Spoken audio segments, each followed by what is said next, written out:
Hi hello வணக்கம் and welcome to the channel Anand ஆன்மீகம். அதாவது கோவில் அப்படின்னு சொல்கிற ஒரு விஷயம், டெம்பிள் அப்படின்னு சொல்லுவோம் இல்லையா, இறைவனை கும்பிடுறதுக்கான ஒரு இடமா நம்ம பார்க்கப்படுற ஒரு விஷயம் இந்து மதத்தில். இந்த கோவிலும் அறிவியலும் ஒன்று அப்படின்னு சொன்னால் நம்ம போகிறீங்க. ஆக்சுவலாக அதுதாங்க உண்மை.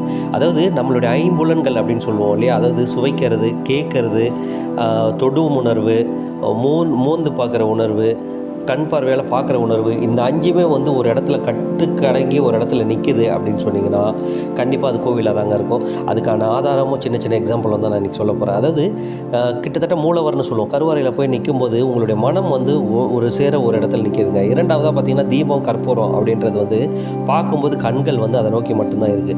மூன்றாவது மணி அடிக்கிறது அப்படின்னும் போது பார்த்திங்கன்னா உங்களோட செவிக்கு கேட்குற அந்த சத்தம், அதாவது அது மட்டும் இல்லாமல் சங்கூதறது, வாத்தியம், பொதுவாக இதெல்லாம் வந்து பார்த்துக்கிட்டிங்கன்னா உங்களுடைய செவியை வந்து கோவில் மட்டுமே நீங்கள் அர்ப்பணிக்கிற ஒரு விஷயமா இருக்கும். அதுக்கு அடுத்தது பார்த்தீங்கன்னா இருக்கரம் கூப்பி அப்படின்னும் போது கடவுளை கும்பிடும்போது ரெண்டு கையும் கூப்பி ஒன்றா சேர்த்து இறைவனை கும்பிடும்போது அந்த தொடு உணர்வு நமக்குள்ளே தூண்டப்படுது. அது மட்டுமே இல்லாமல் இந்த தீர்த்தம் எடுக்கிறது, தொட்டு கும்பிட்றது, இந்த வாசனை வந்து நுகர்றது அப்படின்றது எல்லாமே பார்த்துக்கிட்டிங்கன்னா கிட்டத்தட்ட நமக்குள்ளே இருக்க இந்த ஐம்புலன்களும் ஒன்று சேர்ந்து நம்மளுடைய நினைவாற்றலை அதிகப்படுத்துது அப்படின்னா கண்டிப்பாக அது அறிவியல் தானே, சயின்ஸ் தானே இருக்க முடியும். ஸோ இந்த விஷயத்தை வந்து கோவில் மூலியமாக, இறைவன் மூலியமாக நம்மளுடைய பெரியவங்க நம்ம கொடுத்துட்டு போயிருக்காங்க அப்படின்றது எவ்வளோ ஒரு முக்கியமான விஷயமா இருக்குங்க.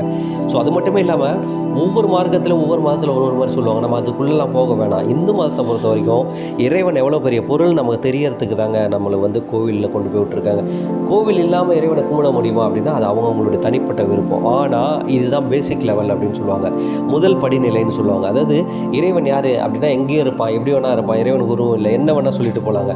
ஆனால் அந்த இறைவன் நம்மளோட ஒரு பெரிய பொருள் அப்படின்னு சொல்கிறதுக்காகவும் நம்மளை விட பெரிய ஒரு இந்த உலகத்தில் வந்து படைப்பு எதுவுமே இல்லை அப்படின்றத உணர்றதுக்காகவும் தான் அந்த இறைவனை கோவிலில் வச்சு வழிபடுறாங்க. அதாவது எல்கேஜி படிக்கிற ஒரு குழந்தைய போய் எம்பிபிஎஸ் படி அப்படின்னு சொன்னால் முடியுமாங்க? அதோடைய பக்குவம் என்ன?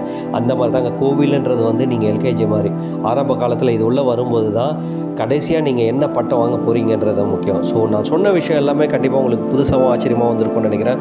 ஸோ நம்ம சேனலை சப்ஸ்கிரைப் பண்ணாதவங்க இமீடியட்டாக சப்ஸ்கிரைப் பண்ணுங்கள், லைக் பண்ணுங்கள், கமெண்ட் பண்ணுங்கள் அண்ட் ஷேர் பண்ணுங்கள். தேங்க்யூ. நன்றி.